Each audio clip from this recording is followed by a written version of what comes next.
What if freedom's greatest hour of danger is now?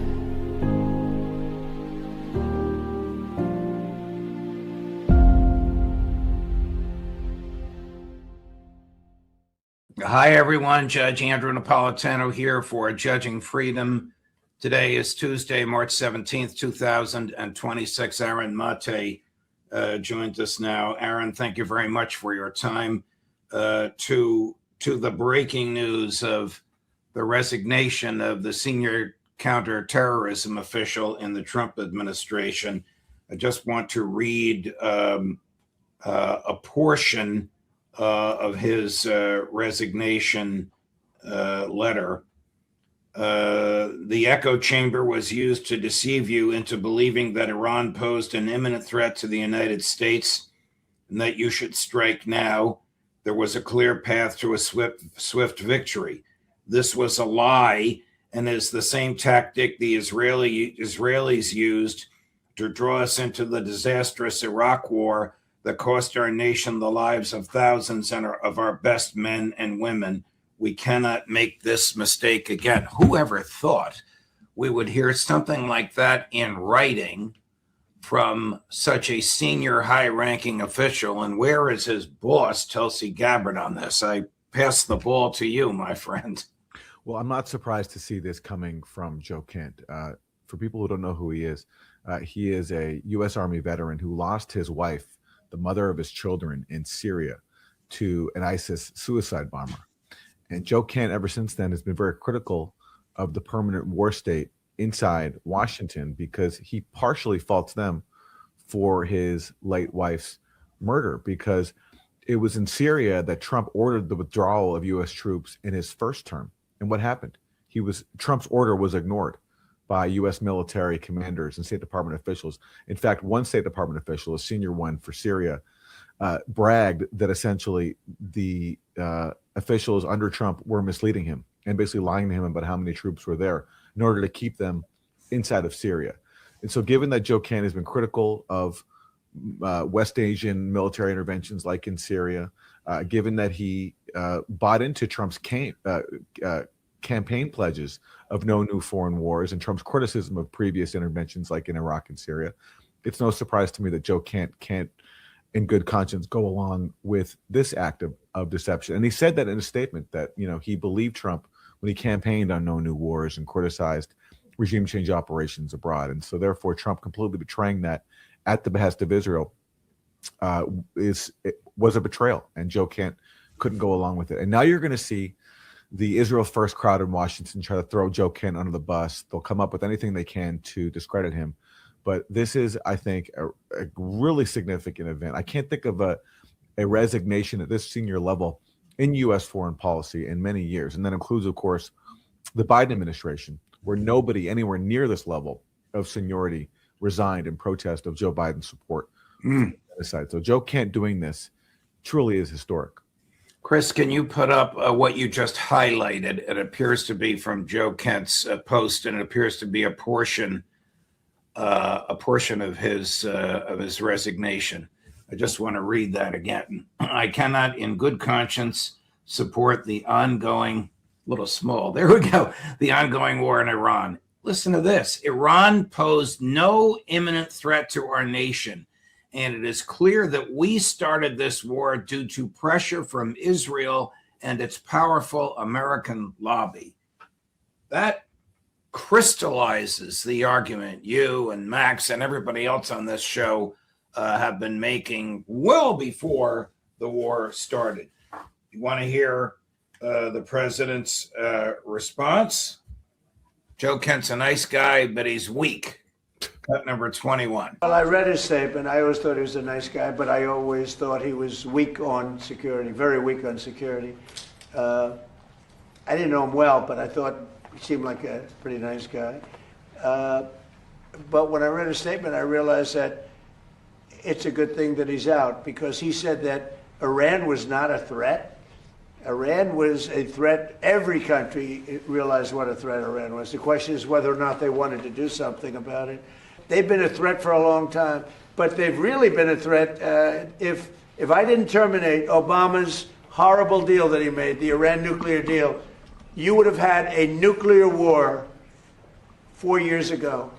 You would have had nuclear holocaust, and you would have had it again if we didn't bomb the site. So when somebody is working with us that says they didn't think Iran was a threat, we don't want those people because, and there are some people, I guess I would say that, but they're not smart people or they're not savvy people.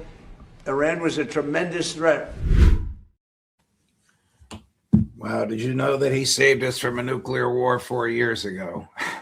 I mean, he calls Joe Kent weak. And first of all, I mean, the idea of someone who's never served, calling someone who's put his life on the line to serve the country, calling him weak, that's ridiculous in itself. But then also, it's also a sign of weakness if you have to lie through your teeth and now claim that if he had stayed in the Iran nuclear deal, which constricted Iran's ability to have a nuclear weapon, that there would have, that if he had not pulled out of that deal, there would have been a nuclear war, is just so absolutely ridiculous. It doesn't even need much comment, along with all the other fake pretexts that Trump has put up to justify this war. And Joe Kent pointed out the truth, that what he said was specifically, Iran was not an imminent threat, that there was no threat from Iran to attack U.S. forces, to attack the U.S., to attack Europe, to build a nuclear weapon, which they consistently said they do not want to have. And amazingly, you could argue that they've kept to that position at the detriment of their own security, because as many of your guests, including John Mearsheimer, have long pointed out, that Iran wouldn't be in this position if they had developed a nuclear weapon. But it goes against the religious edict of the former Ayatollah, who was recently murdered by Trump, and they've kept to that.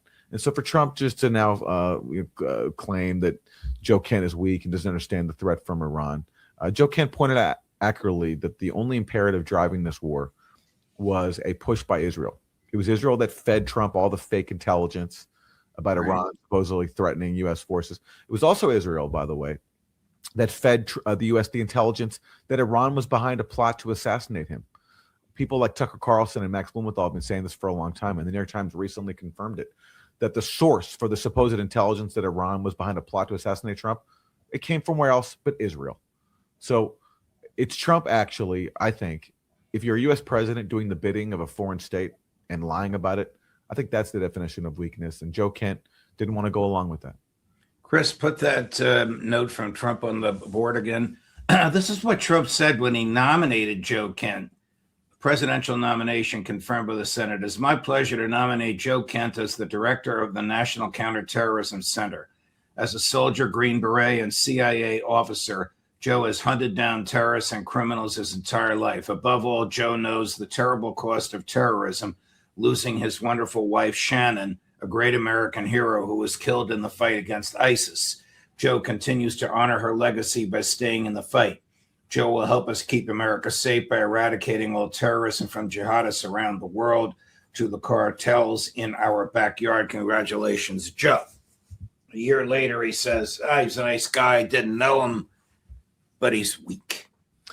I think that you're right. I think that's probably the tip of the iceberg. The lobby, as John Mearsheimer calls them, will begin to dump on this guy. I don't think they can lay a glove on him because of his personal background, his personal losses, years, his career, military and intelligence.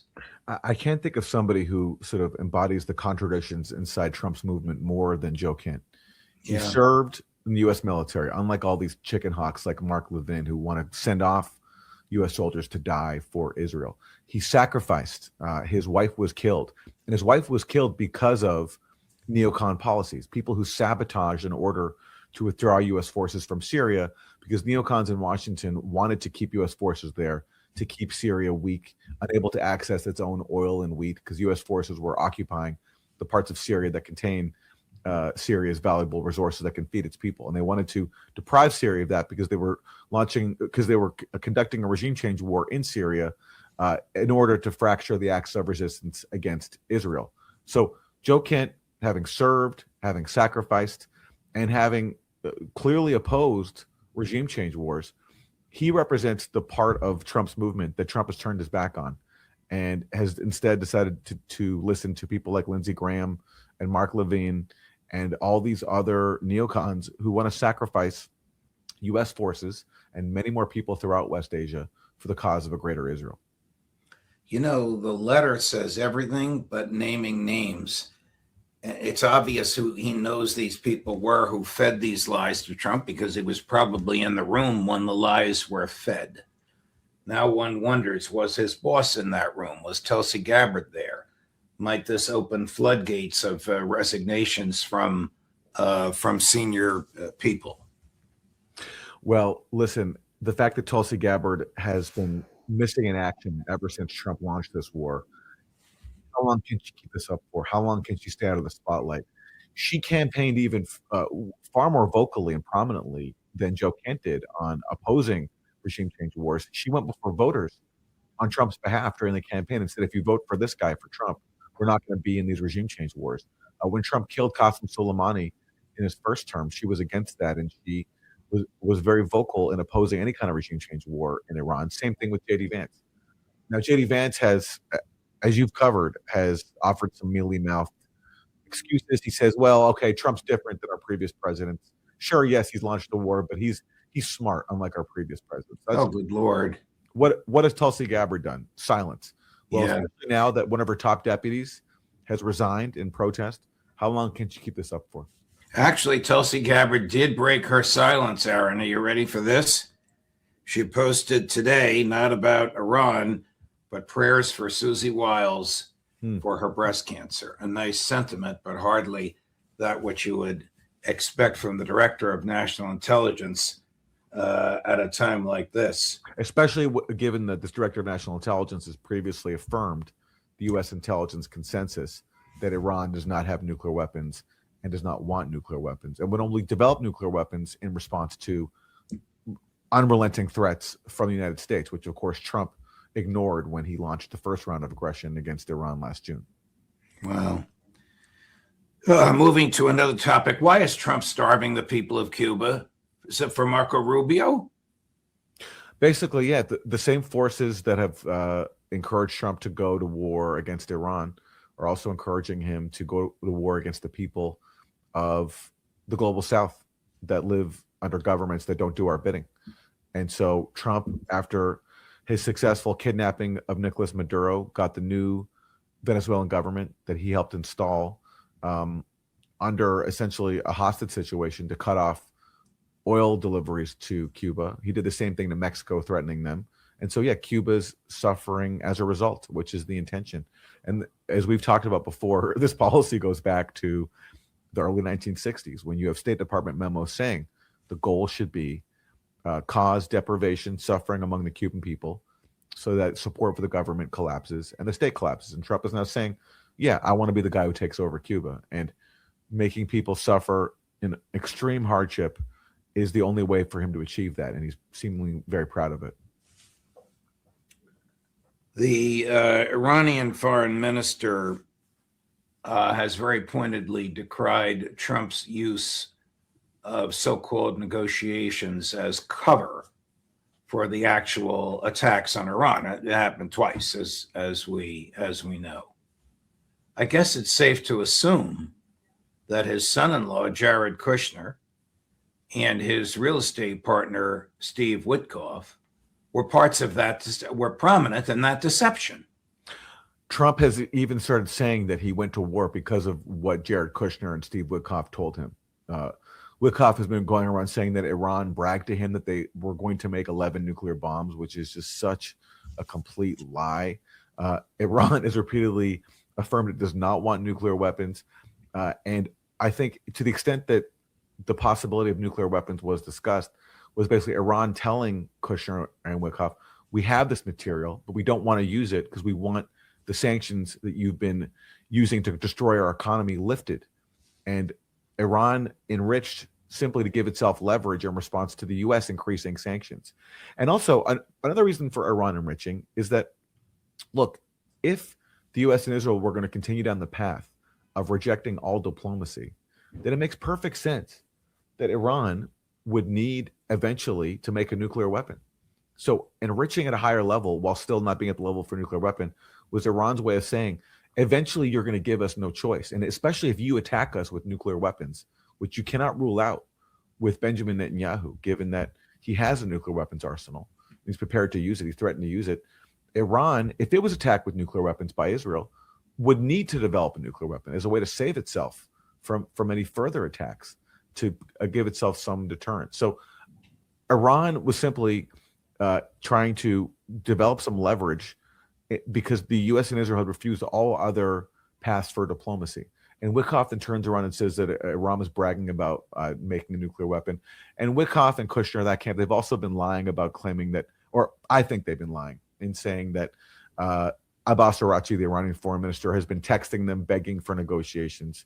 Oh, come on. When it's very clear that that's not the case at all. I mean, I've heard from a few Iranian officials that there's been no contacts between Abbas Araghchi and Witkoff, and that makes sense. If you're Iran, and for now twice in less than a year, Israel and the U.S. have used the ruse of diplomacy to launch an act of aggression against you, including in this latest round where they've massacred hundreds of civilians, including a bunch of schoolgirls. You're not going to have negotiations with these people unless you can permanently guarantee that it won't happen again. And that requires establishing some deterrence, which Iran is trying to do right now by hitting U.S. military bases in the region. So Witkoff lied about what Iran said before the aggression, and they're still lying now about what Iran has said after the aggression. And the most plausible motive I can see is that, Trump, despite claiming everything would be fine and don't worry about rising energy prices, he needs to try to calm the markets. So maybe putting out there that they're trying to talk to Iran, that might be their strategy to try to drop the price of oil and calm the markets. It's just not going to work. Here's Witkoff 2 days ago. We must also address the threat posed by Iran. Iran must never be permitted to enrich uranium or develop any nuclear capability. Amen. This is where I ad-lib. I get off the teleprompter and I say, I wish my 93-year-old Jewish mom from the Bronx was here because Yossi Cohen, the ex-head of the Mossad, just clapped for me.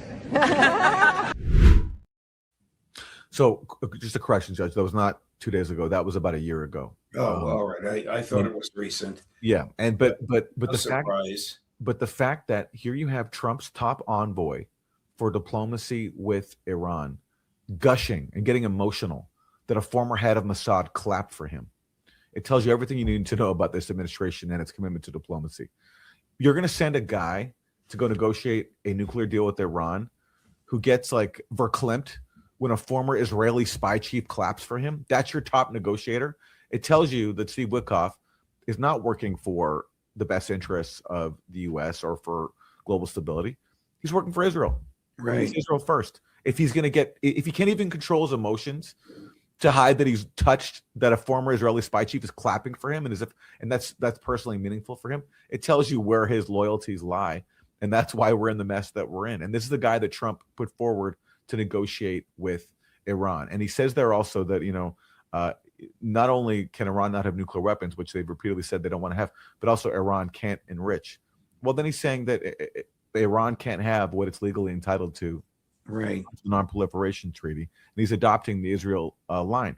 Whereas he previously said once that if Iran was enriching at the levels of the JCPOA, which was 3.67%, that was fine, which he retracted after a brief freakout from the war lobby and the Israel lobby in Washington. But that's Steve Witkoff, and that's why we're in the war we're in, is because we have a top U.S. diplomat who's not even in an official position, along with Jared Kushner, who are completely loyal to Israel and all of its demands. Didn't you tell me that the Kushner family is so close to Netanyahu that this sounds weird, that Netanyahu used to sleep in Kushner's bed in his family house in New Jersey? Is that true? It's 100% correct. When Netanyahu would visit the U.S., he would sleep in Kushner's bedroom and Jared would go sleep in the basement. That's how close they are. And that's also who Trump has negotiating supposedly in the interests of the United States. And it's clear, I mean, it seems to me the reason why Trump put Kushner and Witkoff in these positions, again, two people who don't even have official positions, especially Kushner, who explicitly said he was not going to return to government after Trump's first term, is because he doesn't want to make a deal. He doesn't make a deal. Like, that's why you're sending two Israel firsters with no government positions to negotiate on your behalf because you actually have no interest in a deal whatsoever. Here's the Iranian foreign minister saying, forget about it. We haven't asked for a ceasefire. Why would we trust a ceasefire? Number one, Chris. President Trump said this weekend he is not ready to make a deal with Iran because the terms aren't good enough yet. Has Iran asked for a ceasefire? No, we never asked for a ceasefire, and we have never asked even for negotiation. We are ready to defend ourselves as long as it takes, and this is what we have done so far, and we continue to do that until President Trump comes to the point that this is an illegal war with no victory, and there are people being killed only because President Trump wants to have fun. This is what he has said. Have fun? We are not. Yes, this is what he said, that they are sinking, ships and targeting different places because it is fun. He did say that. Trump, he was quoting others, but he said it approvingly, and then he laughed, and he got, I don't know what kind of an audience he was in front of. He got the audience to laugh at the thought of an Iranian ship filled with cadets, not with weaponry, but with cadets learning how to man a ship. 160 of them dead. I also have to laugh at the spectacle of an Iranian official telling an American broadcaster what the American president said. And right. Surprised at that. I mean, it tells you like that Iranian officials are more up to date on what the U.S. president is saying than even a prominent U.S. journalist. But yeah, what he's saying there is it totally tracks. If you're Iran and you've been attacked twice now in less than a year, both during periods when you're supposedly negotiating with the U.S., you can't tolerate this, and this can't continue. So from Iran's point of view, they feel like they have to reestablish deterrence so that it doesn't happen again. So I believe him much more than I believe anybody in the Trump administration in saying that Iran is not asking for a ceasefire. And to the extent there's any possibility of one anytime soon, Israel just made that a lot more difficult today by assassinating Ali Larijani, Iran's top security official, who's previously advocated diplomacy with Iran and come under criticism for he's previously advocated diplomacy with the U.S. and he's taken heat for that inside the Iranian establishment for having that position. And Israel claims today that its forces assassinated him in an airstrike, which I actually believe. I don't think Israel would go out and say that if it wasn't true. They usually don't claim to have assassinated people at that high level unless they are very sure that they did. So if Israel's claims are true, and I think they are, then Israel has just made an off-ramp to this war, if one was even possible, a lot more unlikely. And it's clear why. Trump went to war on Israel's behalf. Israel told him that after he did so, the government of Iran would collapse, the people would come out in the streets and praise Trump as a hero. That hasn't happened because Iranians actually have self-respect and they want to defend their sovereignty. And so given that this is not going the way Trump was led to believe it would go, Israel, wanting to keep this war going, will do anything it can to sabotage any possible opening for peace. So that's why I think it targeted Ali Larijani today. Oh, but this is not a war. It's a special military operation. What's this? Number 23, Chris. On now a bigger foreign policy priority for you than China. And on Cuba, the Cuban government. Iran is just a military operation to me. Iran is something that was essentially largely over in 2 or 3 days. Does the man have any idea what he's talking about? No, I mean, this is so embarrassing and so ridiculous. He said this was obviously previously a few days ago. He also said this was an excursion. He said it was for regime change, not for regime change. As you've talked about, he's bragged about blowing up an Iranian naval ship that was unarmed. He's all over the place. His administration is all over the place. Marco Rubio, Mike Johnson, what did they say initially? That we had to go to war because Israel was about to go to war, and then Marco Rubio denied saying that. I've never seen such incoherence and transparent falsehoods. At least the Bush administration, when they went to war against Iraq, they stayed on message. It was also all lies, but they had them. It was WMDs and Saddam working with Al-Qaeda, and they stuck to that. This administration is just all over the place because they took their cues, not even really, I think, from any coordinated interagency process, but from Israel.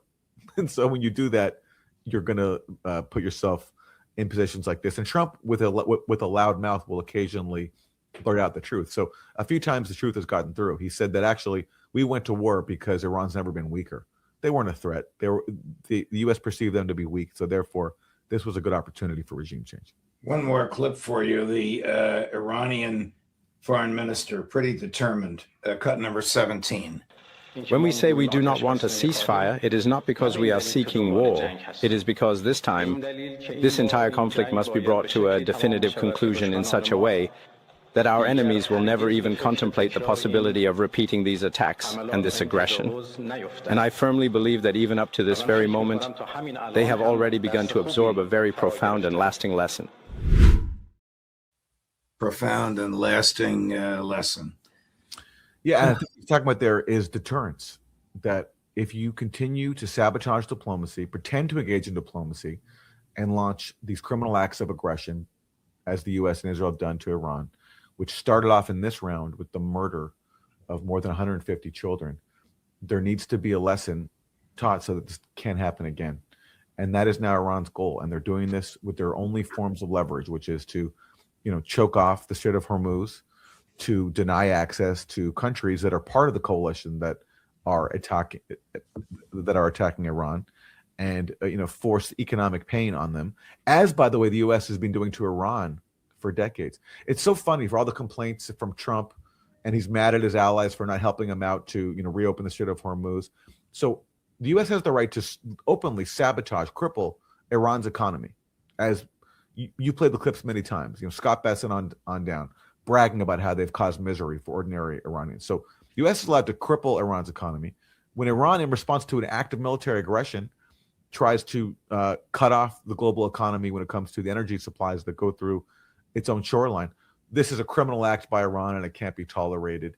And no wonder Trump isn't getting buy-in from even his allies on this to come bail him out, because he spent so much time alienating and mocking them. And he launched a war not with their help, not with their consultation, but simply by listening to Benjamin Netanyahu. So he's in trouble now. And no wonder Iran doesn't want to have to deal with him anymore. Aaron Maté, thank you, my dear friend. Great conversation, as always. Much appreciated. We look forward to seeing you again soon. Thank you, Judge. Good to see you. Sure, good to see you. Coming up, if you're watching us live in 27 minutes at 2 o'clock, Matt Ho, and at 3 o'clock, Colonel Karen Kwiatkowski. Judge Napolitano for Judging Freedom.